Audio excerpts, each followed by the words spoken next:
All right, here we go. We are taking a look today at the meta of Timeless, and we're taking a look at what has emerged as a Tier 1 deck from Modern Horizons 3. Modern Horizons 3 has really given the Boros archetype, red-white that is, a lot of life, and today we're taking a look at some of the cards that has made that possible. This was an early build that really kind of came into relevancy about a week or so into the format.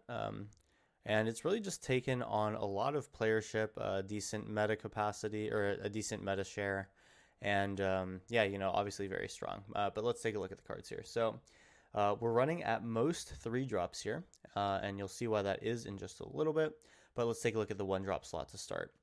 Guide of Souls, a new card coming to us from this set, gains us life and gives us energy whenever creatures enter the battlefield. You can then pay that energy to make your creatures evasive, and that is really nice. We also have Jolted Awake here, which is a kind of a reanimation spell if you've gained energy at any point in the game. And yeah, when you're able to return things from the graveyard to the battlefield, that's really, really nice for you.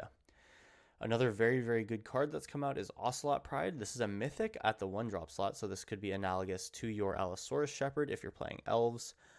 First Strike and Lifelink is what this card, what this card's abilities are, and you do have Ascend, so this can get you the City's Blessing.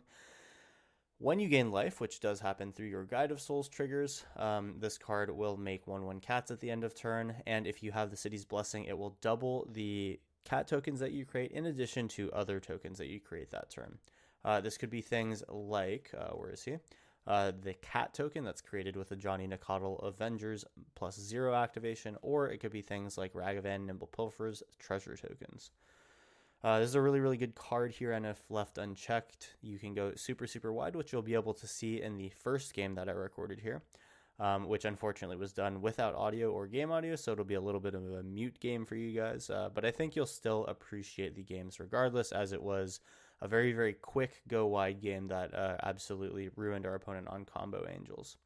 And then some of the new cards include Galvanic Discharge as well.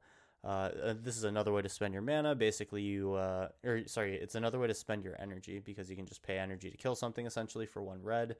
Potentially a better Lightning Bolt, depending on how the energy game has gone for you this turn. A Johnny Nicodle Pariah is another very, very good card for 1 and a white. We get a 2 white Cat Warrior creature token whenever cats die. This could either be the cat from a Johnny or the cats from Ocelot Pride. Then you get to flip a Johnny into Nicodle Avenger, who is very, very good. For the +2, you can basically make your wide board into a tall board. For the +0, you can create a token, which is worth it on its own. But when you do, assuming that you have a red permanent, which could be Ragavan, could be Unstable Amulet, Ampraptor, Flage, or Fable of the Mirror Breaker, then a Johnny deals damage equal to the number of creatures you control to your opponent or any one of their permanents that they control. -4 typically doesn't get played very much, but it's basically allows your opponent to keep 1 of an artifact, creature, enchantment, and planeswalker from what they control. Definitely a good way to end a game, but for the most part, we're going wide enough that we'll kill our opponents with combat damage. Another great new card that didn't really seem like it at the time of release was Amped Raptor. 2 mana for 2/1, but it does so much more than just 2 mana's worth. First Strike kind of, makes that 2/1 into essentially 2/2, which we'd be generally happy about on spec. But on ETB, you get some energy, which is relevant, and if you cast it from your hand, you get to exile until you hit a non-land card, and you get to cast it by playing the energy that either you've accumulated or you get from the Amped Raptor. So that basically means that for 2 mana, you're getting anywhere between 3 to 5 mana's worth of value, which is incredibly amazing for this card. Amped Raptor into Flage is great. Amped Raptor into Amped Raptor unfortunately doesn't work, but Amped Raptor into any one of our other non-lands is really, really nice. Unstable Amulet is also new. On ETB, get 2 energy, and whenever you cast spells from not your hand, this could be Flage from the graveyard or things that you exile from Amped Raptor, you deal a damage to your opponent. For 2 energy, you get to exile the top, which is nice, and you can only ever have 1 card at a time exiled with this. And then Fable of the Mirror Breaker just kind of rounds out the 3-drop slot along with Flage, who is the new Titan. He's got the Titan phrase of having to be sacrificed unless he's escaped. For 4 mana, we get to escape in addition to exiling 5 other cards. And on ETB, he lightning helixes your opponent or a permanent they control. This is the deck. We are running 18 lands in this build. Arid Mesa, finding our Sacred Foundries and Elegant Parlors, in addition to our basics, I suppose. But ultimately, this is a pretty sweet deck. It goes super aggro, super wide, super tall. And if your opponent isn't ready with a lot of removal, they're just going to get bowled over. So enjoy this, no audio game that's coming down first here. And then after that, we'll be back to the regular commentary gameplay. So before we hop into the games, make sure to like and comment. It helps with the algorithm. Subscribe if you're new for videos every Monday, Wednesday, and Friday. And I'll see you guys in round 1.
Alright, hope you guys enjoyed that first one. It was definitely a very good aggressive plan. Here we kind of see a little bit of the opposite with no creatures, and for that reason we mulligan. For this game we get an opportunity to see Amped Raptor, which is nice, and Swords to Plowshares can be the card we put away. In this case we're shocking the Sacred Foundry, going Ocelot Pride here in the hopes that it can attack in. We'll see if opponent comes with turn 1 removal for it. If not, we get to go into Amped Raptor, and things potentially are going to be really nice for us. I'm going to save the Arid Mesa for a little bit later here. We'll drop red here, go for Amped Raptor, and we will see what we hit here. We can only cast a 1 or a 2 drop, so let's hope we get lucky. It's just another Amped Raptor, which sadly doesn't trigger, but we do get some energy, which is relevant. We'll attack in here, and on the end of turn 2, we have 6 damage on the board, which is really solid. We're going to go right back into another Amped Raptor next turn, which will be good as well.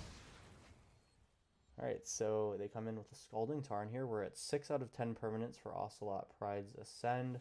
We'll have 8 to 9 next turn, which means that we should be hitting the Ascend if they don't do anything this turn. And looks like they don't have any plays here. This is actually pretty crazy. We'll let the Arid Mesa sit here. We might need to play Galvanic Discharge. We'll start with the Amped Raptor. They have Brainstorm here, that's fine.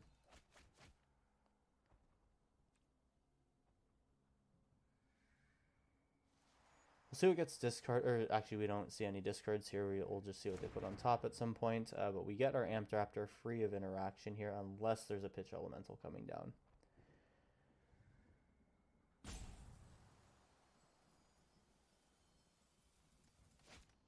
It will be Subtlety, okay.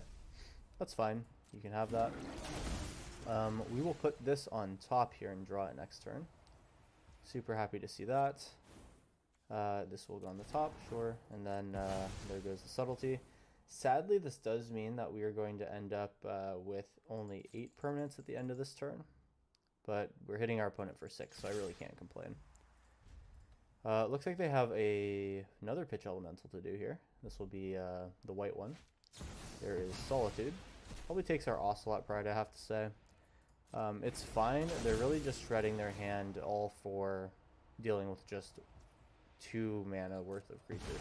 And they'll actually take the Amped Raptor instead, which is surprising. They want to just avoid death right away. Kind of interesting that they chose that. That tells me that they don't have a board wipe coming, and they don't have really good ways of putting creatures in front of my wide board. So we want to continue to go wide. They play a Flage here, probably taking out my other Amped Raptor based on their last choice, but I think that the correct play is Ocelot Pride, because that is producing more for me than it is for them. And then I unfortunately need to just draw here, can't crack the Arid Mesa. We'll go Amped Raptor again, they knew about this one, and we'll see what we hit. Unstable Amulet's not bad. This will give me some extra cards to see, and I think I will take a look right away in case I find a 1-drop. Galvanic Discharge, not too bad. We'll attack in for 3, make sure to gain our life. Pass turn, make a cat, and we are now at 9 out of 10 permanents. Expressive Iteration seems like a setup turn. That is what we like to see here. So this is Jeskai Control here, playing Pitch Elementals that fuel Flage, I see. And actually, they don't really even... That's kind of a non-combo, because you're exiling cards from hand that would have otherwise gone to the graveyard. We do see Ephemerate. I guess they are not going to be able to play that, right? They have no legal targets. They have Swords to Plowshares, though. That's fine. The Amped Raptor is literally not the right move here. They should have been killing Ocelot Pride here, because we're about to go even wider here. But you know what? It is what it is here. Maybe they have another Swords here in hand. And I think once they do this, I'll go find my Surveil land. And we'll look for possibly another 2-drop, although I have, you know, 2 Galvanic Discharges, so I'm likely just paying a total of 3 mana my next turns. We want to make more mana because this Galvanic Discharge does need to take out a Flage. Wow, it's another Galvanic Discharge. I mean, I can just use that as a Dark Ritual for energy. I think I'll put this one in the graveyard. I already have 2. Move to my turn. Guide of Souls is way better. We will drop that.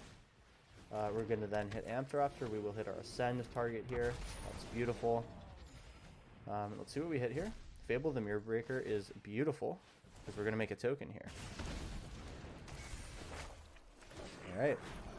Oh, we have all the energy in the world here. We will, with 3 energy here, would I like to gain a lot of life here? I don't want to put a target on Ocelot Pride since they have not really been doing anything with it. We will just attack in. Plus, we can use some mana on Unstable Amulet if they don't come back with the Flage just yet. They do have enough to do the Flage thing, so that is kind of worrying, but we'll kill it with Galvanic Discharge. Oh yeah, that's a lot of energy for us. So even though they're probably taking out Guide of Souls here, we have ample resources to work with here to take out the Flage. And even if they do Flage, I think they are just about dead here. The worst they can do is take out a 2-2. We'll have 4, 5, 6, 7, 8, 9, 10, 11. Exactly enough to kill. Alright. Okay, it's Guide of Souls, whatever. And looks like they'll just pass turn here, right? Alright, cool. So let's... Oh, wait, I probably didn't want to do that. It's fine. Alright, we'll move to turn here. Luckily, we kept this other Galvanic Discharge in hand.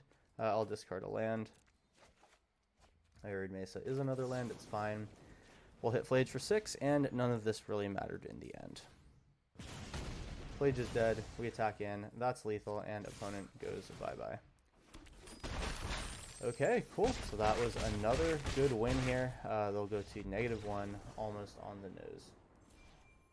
Yeah, so overall, really nice game 2 here. We really showed that we can go wide, and our opponent, I think, definitely made some wrong decisions with what they chose to hit with their Solitude and Swords to Plowshares. But you know what? This is really just another way to underscore the fact that this is such an aggressive deck that if you're not playing and targeting effectively with your early removal, then you really just cannot keep up. But let's hop into round 3. Maybe we'll get the mirror match at some point, and I'll get to kind of show how that works out. But for now, we're 2-0 moving into round 3, so let's get it. Here we go, round 3. Opening hand does have a Guide of Souls into Amped Raptor, which is a very potent play. I think I'm going to keep off of that. If opponent goes first and doesn't play a creature, though, I can go Ragavan.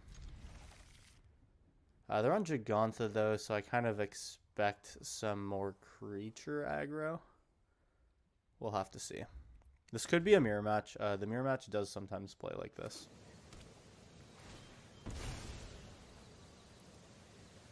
If it is the mirror match, I'm more inclined to play a Ragavan first and then hold up Galvanic Discharge to take him out. Dashing a Ragavan turn 2 is also kind of a move. Looks like they are going to make a turn 1 play here. They are taking a while to decide what they want to do. And it's just going to be a Ragavan here. I think that I am happy to just mirror them. If they bolt me and then get in, though, that does feel kind of bad. But this essentially removes removal from their hand, whereas I'll still have removal. Okay, Bowmaster. So this is a 4-color so far. Little creatures deck. Alright.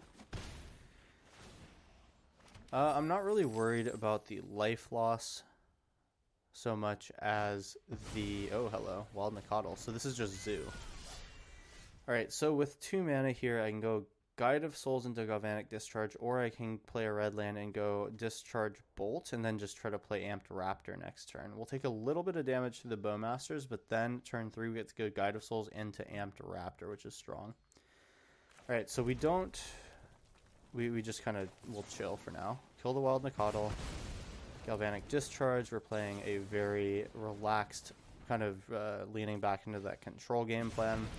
Opponent now just has the Bowmasters, which we would like to get rid of before playing this Fable, but we'll have to see. We'll attack in for 2. And will I take my turn? I will take my turn here. Play land, Guide of Souls, Amped Raptor. See if they decide to kill anything prior to this coming down. That's an Amped Raptor. Will it resolve or will they kill? They will not kill, so we'll get a Guide of Souls trigger. That is life here. And they'll go Bowmasters to kill the Raptor, but we still get the trigger, so this is fine. Hopefully we hit something nice here. We can pay for anything. Ocelot Pride, not too bad. We already have gained life here, so this is going to help stabilize our life total a bit. We have an expendable blocker as well, which is great. We're happy to take 2 through the Bowmaster token. Definite no blocks here. And the Fable comes down next, I think. Territorial Kavu is a problem. This thing can exile from the graveyard. Luckily, we're not doing too much reanimation in this deck. Just have 2 options for that. Breeding Pool comes down. They'll go Wild Nacatl. Okay, so Zoo is doing Zoo things. I think we just go here and try to hit our Ocelot Pride Ascend, which we will hit here. 8 here, we'll go up to exactly 10. Oh, actually, no, that's not even true. If I attack in with the Nacatl, I can, or with the Ocelot Pride, I gain flying. We take action. Alright, opponent's at 9. They're going to have to figure out a way to deal with that. We have so many things going on here. That is absolutely right. Let's go. Alright, and yeah, we've comboed out a little bit too hard. Zoo is not going to be able to do it. We have too many blockers. We have too many attackers. We will take round 3. Kind of quicker than I thought it would happen, but darn if this is not a strong deck. Let's move into round 4. Alright, kind of just honestly hoping to see the mirror match at some point, because it is kind of a fun one to watch. This time we have Sacred Foundry that can cast Lightning Bolt or Guide of Souls or Ocelot Pride. So we have a card to play each turn. It's going to be tough if we don't draw that land though. I think I will keep, and we have to make a choice between using our removal early or not doing that. They show me colors that don't necessarily suggest removal or a mirror match. I think I'm going to just start playing out my optimal strategy, which means starting with Guide of Souls. This turn 2 then will be Ocelot Pride and possibly another card, we'll see. Rest in Peace, not a problem. Elegant Parlor, this will set me up for an Ajani turn 2. Ragavan also nice. I could dash Ragavan into Ocelot Pride, we'll keep that on top. Then we just go Ocelot Pride here, gain a life, attacking with Guide of Souls. So now I gotta worry about getting locked out here with just enchantment combo. This could be like an Enchantress thing. We'll have to attempt to go wide and fast. It is Solemnity, so we gotta watch out for a 9 lives coming in. Not sure we do much if that is a thing that happens. I'm gonna go for the creature heavy plan of Amped Raptor into something else that we care about. Unfortunate. Oh yeah, that's right. We can't gain any more counters here. We'll play the Ajani Nacatl Pariah. That's fine. We are still at least going wide here.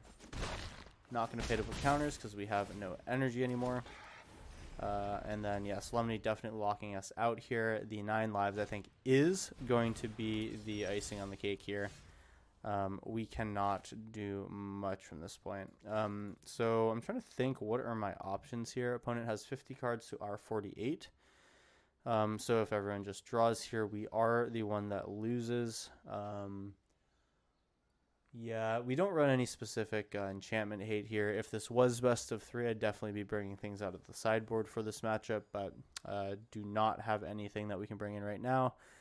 I believe actually the Ajani flip is the one that we can that's the one that we can like work with the most here. So we will need to not attack in, no attacks. We will Galvanic Discharge now. We actually don't want to take any energy. We will do this. We'll get rid of the 1/1s.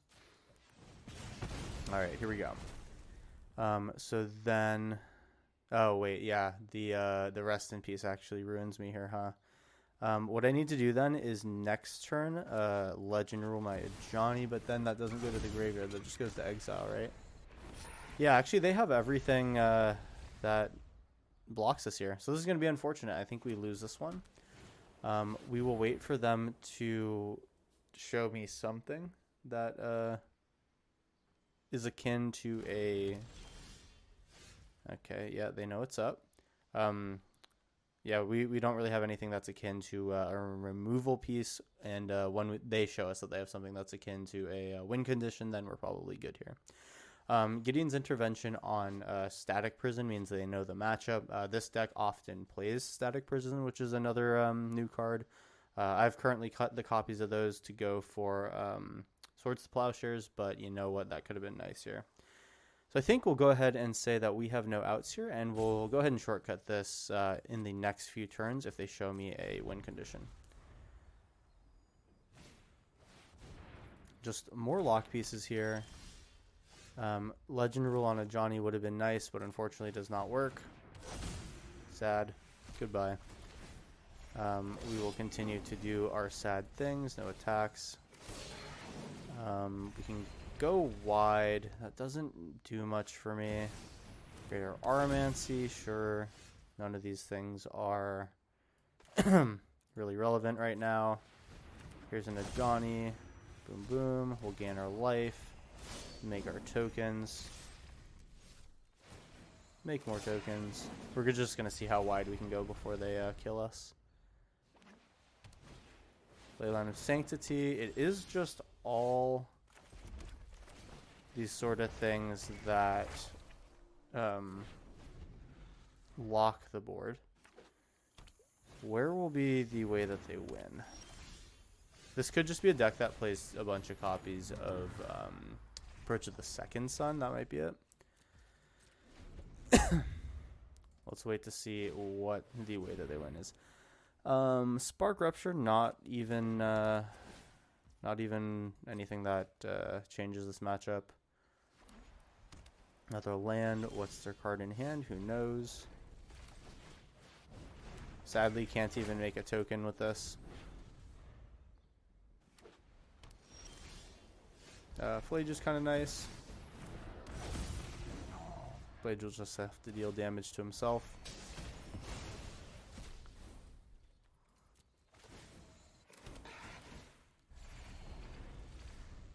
Alright, and we have a board to be envied.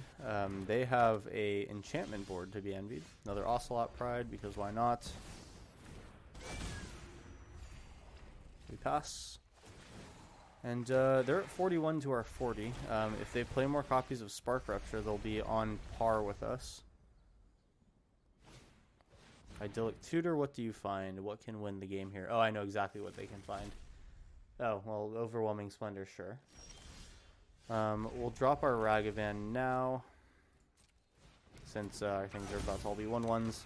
We want to get as many triggers off of Guide of Souls as possible. No attacks. We say go.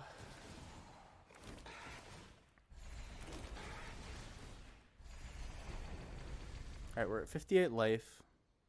I don't think that will really be relevant here. Overwhelming Splendor. You got it. Play another Ocelot Pride. Pass. Alright, so we just have a lethal amount of 1/1s. Rest in peace, fine. They are still not drawing. Sacred Foundry, might as well put that in. No attacks, say go. Swords to Plowshares could be relevant. Approach of the Second Sun, now we know how they win. We can probably concede to that. Alright, cool. So, definitely got unlucky with the lock there. This is a reason to play the energy removal spell. Where was that? It was under Spark Rupture, right? No, it was not. Where is this card?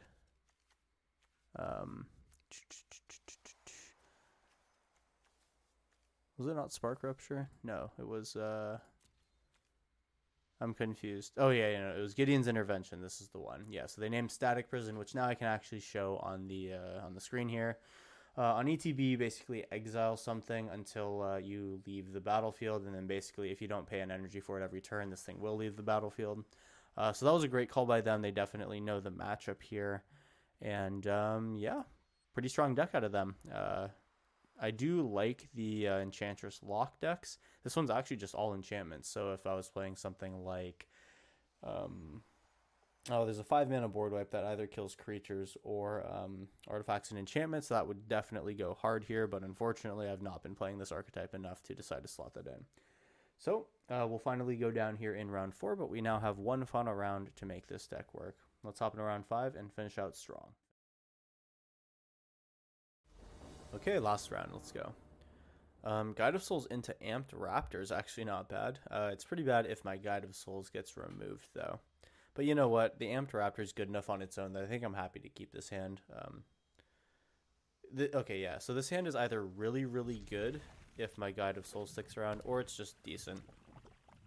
Now, if we get Grief here twice, that would be awkward. Gamble. Let's see what gets discarded here. Might be Reanimator. Looks like it is Reanimator. Well, we will go ahead with our own game plan here. And then this Lightning Bolt, if it's possible that that could do anything, we'll have it around.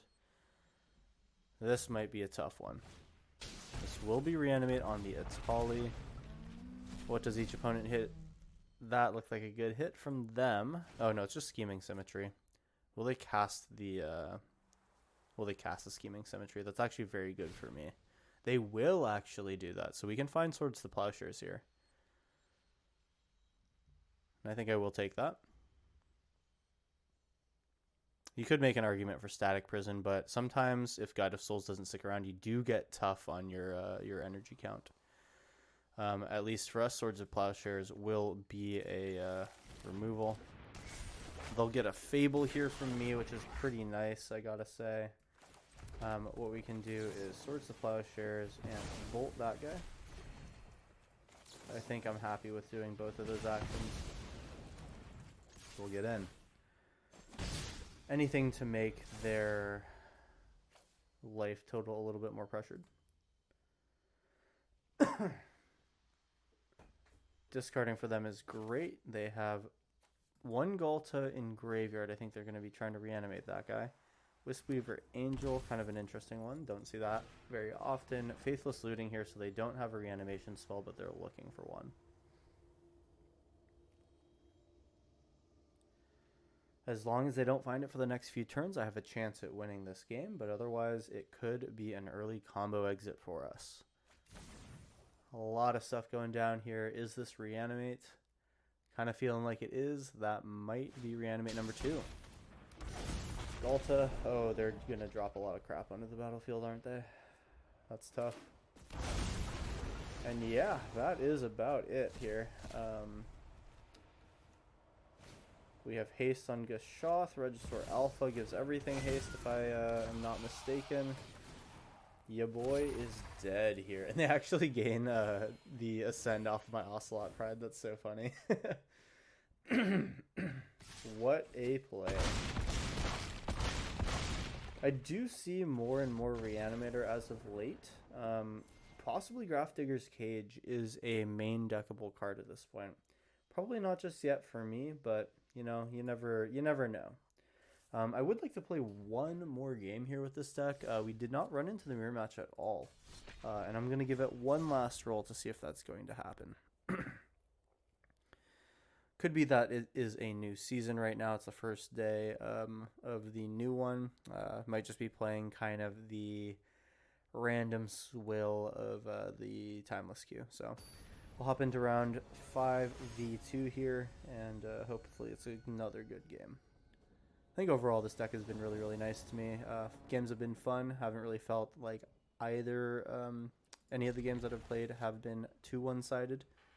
Obviously, when we go off, it probably feels a little bit more lopsided to the opponent, but it is what it is.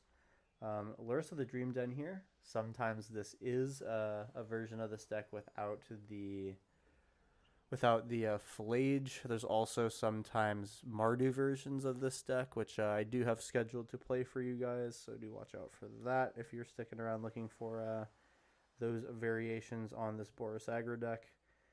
Hopefully my opponent will take their opening hand here quickly, and we'll get to decide if we're keeping this or not. My turn 1 looks like Arid Mesa here. We're going to go ahead and Surveil. I think I'd like a 3rd land if possible. I think I put away the Amulet for now. So we'll take a blind draw here into the Ampteraptor. That thing can bait out some removal. And then eventually we'll go for the Ajani. We even have Galvanic Discharge to flip our Ajani if removal comes this way. We see Sultai here. Alright, let's rip an Ampteraptor, see what we hit. Guide of Souls, love to see it. Alright. We are getting ready to go hard here. Amped Raptor is probably the move, but it's hard to say between it and a Johnny. I think I probably want the Amped Raptor out early in case there's removal. Looks like Guide of Souls might die here. They're starting to read it or target it.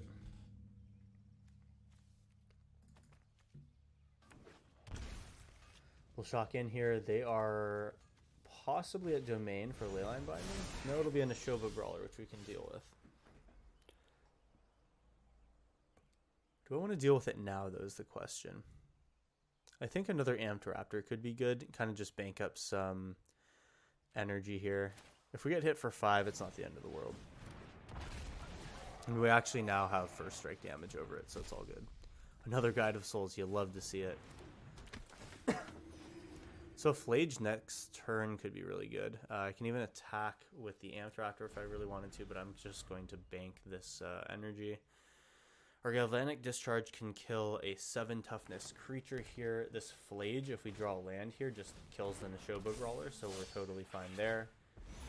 Looks like this will be Zoo here, and we have a favorable track record against this archetype. We have first strike damage here, so we kill that thing.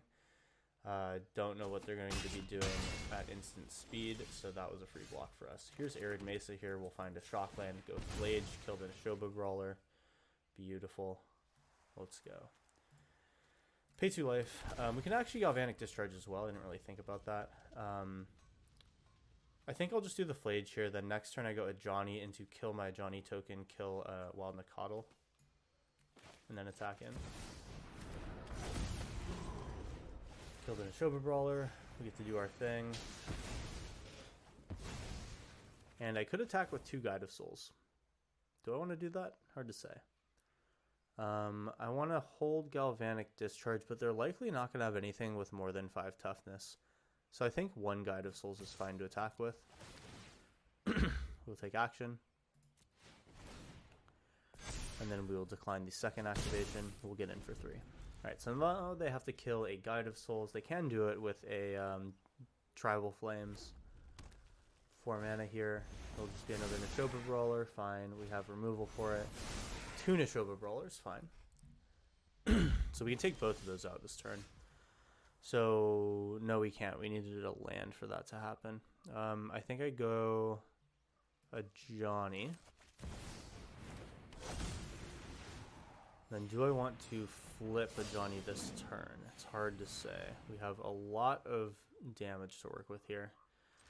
I want to say the Lightning Bolt needs to go to the Neshoba Brawler, but honestly I could have just flipped my Johnny and then done 5 damage to the face and then another 4 next turn. I think we had it. Alright, well, we never got to see the mirror match, unfortunately, but I can do my best to describe it real quick. Really what things come down to is not really deploying those pivotal threats early, and instead waiting till your opponent does it and finding your removal in order to kill their stuff. And then once shields are down or you've traded away some of your less important pieces for their more important pieces, then you get to drop some impactful threats and go in. It's a little like chess in that way, where it's really about resource allocation, resource denial, and making sure that your opponent folds a little earlier than you do. But with that being said, I think the games today were a pretty good indication of what you can expect with this deck. Obviously played a lot, so sometimes people will know what to expect from you, as you saw in that prison matchup. For the most part, though, I would say that the games are pretty fun with this deck, and if you've been looking to play some aggro, well, aggro is definitely in the forefront of the meta right now, so now might be your time. With that being said, thanks for taking a look at the video today. Remember to subscribe and comment on the video, like if you want to help with the YouTube algorithm, and I will see you guys in the next video.